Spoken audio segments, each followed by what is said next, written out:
Lagi perkongsian dari Kelantan hari ini. Permintaan mencuci karpet naik mendadak di Gua Musang. Langsung dari studio RTM Kota Baru bersama Muhammad Azidi Abdullah. Silakan.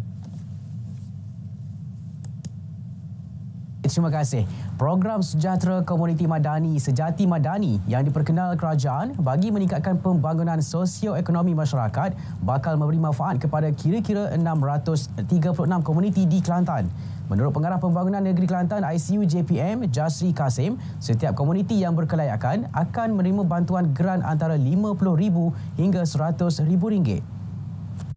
Saya percaya program ini boleh membantu mengurangkan masalah miskin tegak di Kelantan. Sebab tu saya dalam melaksanakan program ini, kita menyarankan kepada ketua komuniti untuk libatkan bersama-sama mereka yang dikategorikan miskin tegak di dalam komuniti tersebut untuk terlibat bersama dengan aktiviti peningkatan pendapatan ini.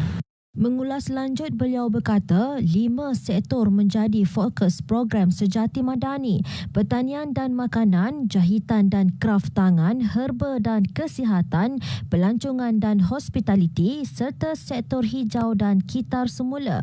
Menerusi program berkenaan, komuniti bebas untuk mengenal pasti dan menentukan sektor tumpuan pilihan masing-masing. Kelantan katanya mempunyai potensi yang lebih dalam meningkatkan pendapatan komuniti menerusi sektor ekonomi dan pelancongan. Program dibuka kepada orang ramai secara dalam talian 25 Mac ini melalui sistem My Sejati Madani. Program Sejati Madani merupakan inisiatif baru kerajaan yang diumumkan Perdana Menteri Datuk Seri Anwar Ibrahim semasa pembentangan Belanjawan 2024 13 Oktober tahun lalu.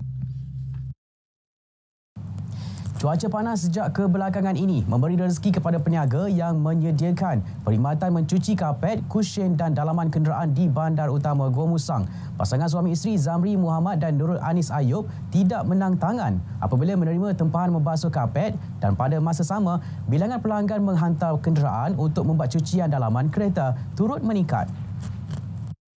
Menurut Nurul Anis, sejak cuaca panas ini, pendapatan mereka meningkat kerana cuaca panas mempercepatkan proses pengeringan. Cuaca ni sangat-sangat membantu kita walaupun kita ada mesin. Lepas pada kita dalam proses tu kita memang guna mesin, tapi cuaca tu sangat-sangat membantu. Lepas pada kita nak cepat lagi kering, kita memang perlukan panas lah. Jadi kita akan jemur dalam masa 1 hingga 2 jam saja. Jadi sangat cepatlah, sangat membantu kami lah. Kalau hari biasa macam mendung sikit kan, masa 4 hingga 5 jam lah. Tengok kepada jenis karpet, kalau kata yang tebal ke yang nipis, lain-lain lah dia punya tempoh pengeringan dia. Kita dapat cuci kira sepenuh musim panas ni, kalau kata jenis nipis gini, kita boleh cuci lebih kurang dalam 15 hingga 20 keping sehari. Mana sebab dia lebih membantulah kita cuci ni, kita kalau ikutkan kita dah keringkan lebih kurang dalam 80 hingga 90% dah. Tapi dengan bantuan matahari musim panas ni memang lebih cepat lah. Mana dah ambil masa lebih kurang sejam atau 2 jam dia boleh kering dah. Jadi kita basuh pagi, tengah hari tu dia dah siap. Dari mana petang tu kita boleh bungkus, sepatutnya boleh bungkus, boleh hantar dah lah.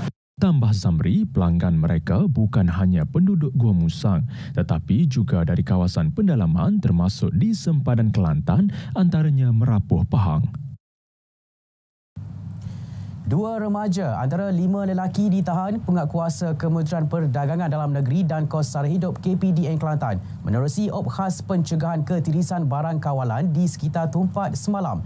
Pengarahnya Azman Ismail berkata operasi bersepadu 2 hari disertai 6 pegawai KPDN serta pasukan polis marin wilayah 3 Pengkalan Kubur Tumpat itu turut menyita kira-kira 300 liter minyak petrol.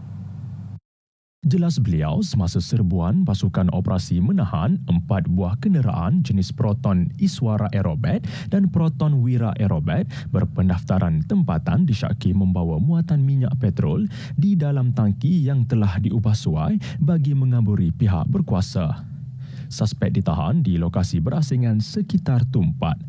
Modus operandi suspek mengisi minyak beberapa kali di stesen minyak berlainan sekitar Tumpat dengan bayaran sekitar RM30 hingga RM50 bagi setiap transaksi. Suspek dipercayai membawa minyak petrol berkenaan ke pengkalan haram untuk diselewengkan. Kesemua suspek warga tempatan berusia 16 tahun hingga 60 tahun itu ditahan untuk siasatan lanjut. Kes disiasat di bawah Akta Kawalan Bekalan 1961. Baiklah, laporan itu tadi mengakhiri perkembangan dari Kelantan. Dari sungai hingga ke segara, Palestin pasti merdeka. Kembali ke Angkasa Puri, Kota Media. Terima kasih.